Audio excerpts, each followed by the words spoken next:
Have you ever felt like your life is literally falling apart? Have you ever felt like your career, your business, your destiny, everything you've been trying to build is literally falling apart or not even moving a step further?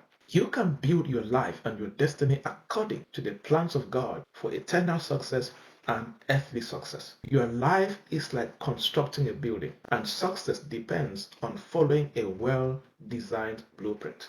Welcome to part 2 of the secret to life's greatest success. God the designer, you the builder. If you did not follow part 1, please check it out on this channel. And I'll share with you again 6 elements that you have to make sure you keep paying attention to in executing this life and this blueprint so you can be able to build your life's greatest success. Number 1 in this part 2 is understand the concept of faithful execution. Builders must trust the designer, and not only trusting the designer but being faithful in building according to the blueprint that God the designer has given them. Somebody who did this so well and so practical is Abraham. Abraham built his life on God's promises. God spoke and he believed it. He believed it. Even when the full plan wasn't visible, but yet he kept on building his life brick by brick, step by step, according to the instructions of God and the promises of God. Jesus himself was able to manifest his ministry on earth because he was building according to the plan of God.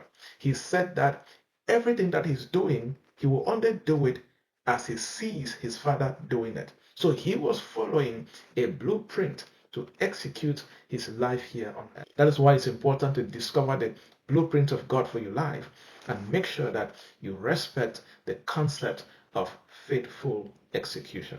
The next element is building through adversity. Building through adversity. When it comes to building, you will face adversity. Anything in this life, anything in your destiny that you're building, you will face adversity. Somebody who went through adversity while building was Nehemiah. Go spend some time and read Nehemiah chapter 4.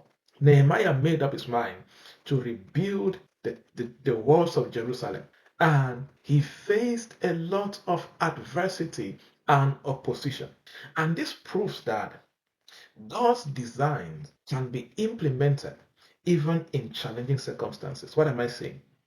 God's blueprint for your life, for your destiny, can still succeed, and you can effectively implement that blueprint in the midst of your present challenges. And the guarantee that you will become successful is that in the midst of that chaos, in the midst of those adversities, you will become successful because you have the backing of God. You have the support of God.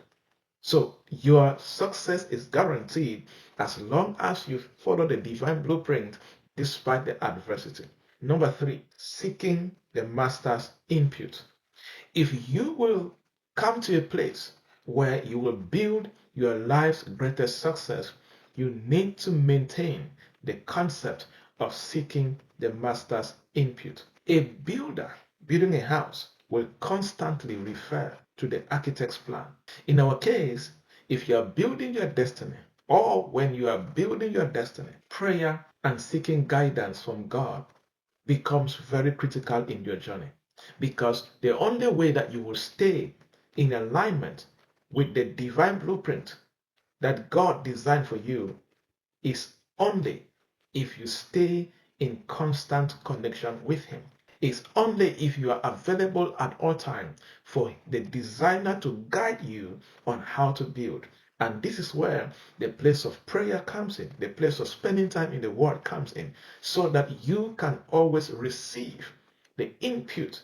And in our case, not just the input, but the support of the chief designer. The Bible says that God will show Himself strong on behalf of His people. So if you will build your life's greatest destiny and success, you have to make sure that you know how to stay in contact with the chief designer. The next element to understand is that renovation is possible. And it is very important to understand this concept because as human beings, we make mistakes. As human beings, we can go off track.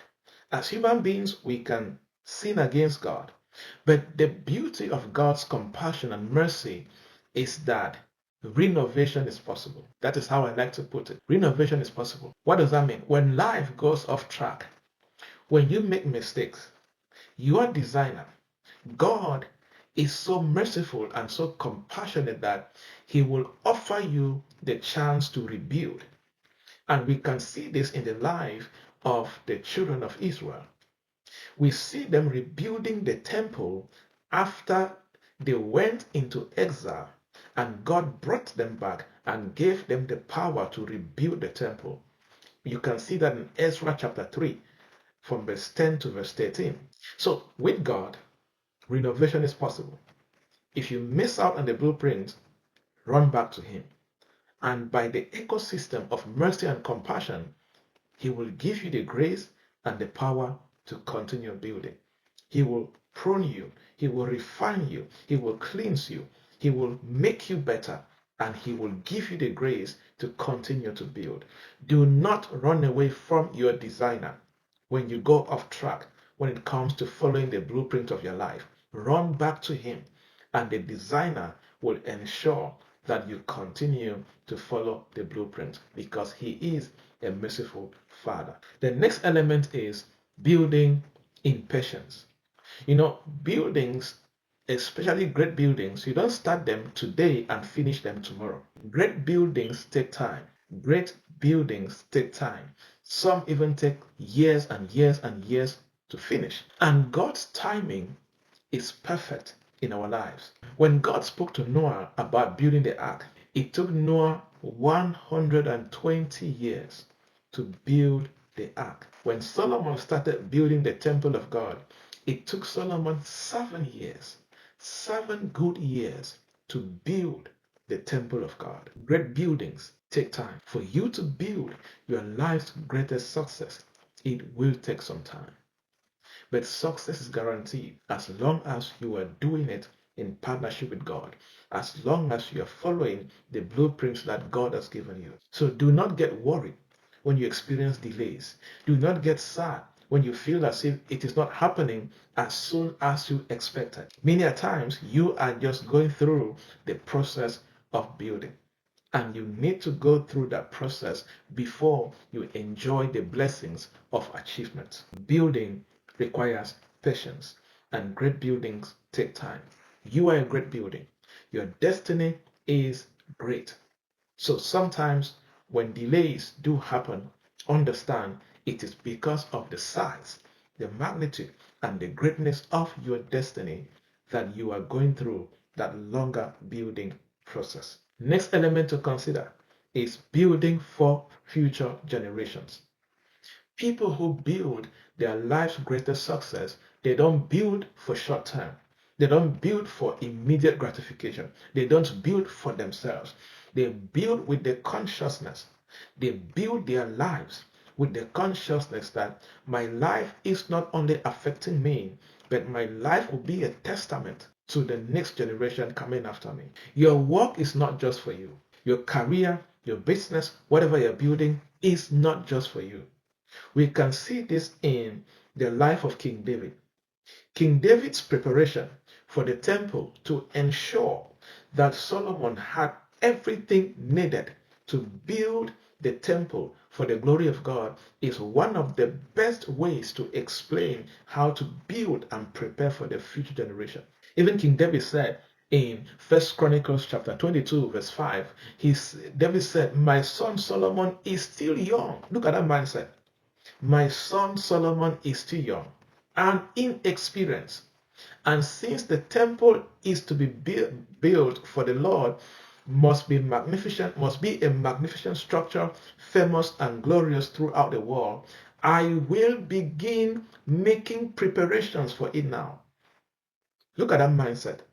Building for the future generations. You can start making preparations for your next generation based on how you're building your life right now, your career, your business, and your marriage. Have this concept that every step that you take, anything that you do, is not just for yourself. Your work is not just for you. Your life is not just for you. You are building for the future generation. The next element to consider in order to experience this great life we're talking about is spiritual maintenance. Even after building a building, maintenance is crucial. You don't just build a business and a building and you don't maintain that building. No, for that building to stay glorious, to stay beautiful, and to keep on serving people, you must maintain that building. Like a builder ensures that a structure remains strong and serves its purpose, we must continually renew our faith, renew our commitment, renew our minds in order to remain sharp, to remain new, and to remain relevant.